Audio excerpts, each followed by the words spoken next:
رفقا گل چطوری بچه ها؟ خیلی خوش اومدیم به این ویدیو. همونجور که از تامنیل این ویدیو فهمیدیم بچه ها، من یه توضیح مختصر میخوام بدم در مورد فعالیت این چند وقتمون. چرا کم شده، چرا ویدیو خیلی کم میذارم، چنلی که توش الان داره ویدیو گذاشته میشه و من تو چنل اصلی که تا الان دارم باز نشر میکنم قضیهش چیه، اینا رو میخوام بهتون جواب بدم. حقیقتش بچه ها، من یه چنل جدید زدم داخل آپارات که همونیه که امیر AK1 که تو اون از این به بعد ویدیو میذارم و داخل چنل اصلیمون باز نشر میکنم و یعنی چنل خودمه.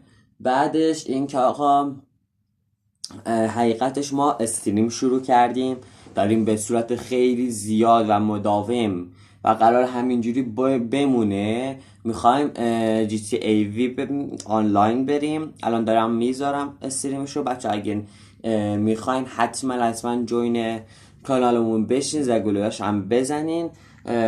بچه ها عالی، این کارتون بهم خیلی انرژی میده و هر موقع استریم گذاشتم ساعت دقیقی نداره، ولی خب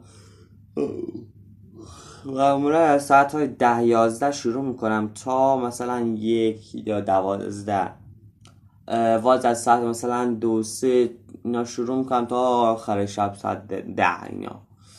بعد شبا خیلی باز کمتر، یا مثلا بعضی روزا که مدرسه مثلا ساعت 3 میذارم تا مثلا 8. روزا زوجم که تا ساعت 5.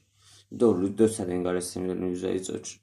ولی خب بچه ها کلن اینجوری دارم استریم میذارم. فعالیت چنل من میخوام دوباره را بندازم، ولی خب فعلا درگیر استریمم و دونیت های عالی که بچه ها دارن میکنن خیلی به انرژی میده. گفتم که بیشتر استریم بذارم.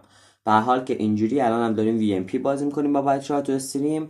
امیدوارم اگه دوست داشتین حتما اصلا بیاین. پلیس شدم داخلش، خیلی داره کیف میده. دارم قوانین رو یاد میگیرم، دارم با کار و اسلحه هید زدن و اینا رو یاد میگیرم و اینجوری دیگه. آقا من برم.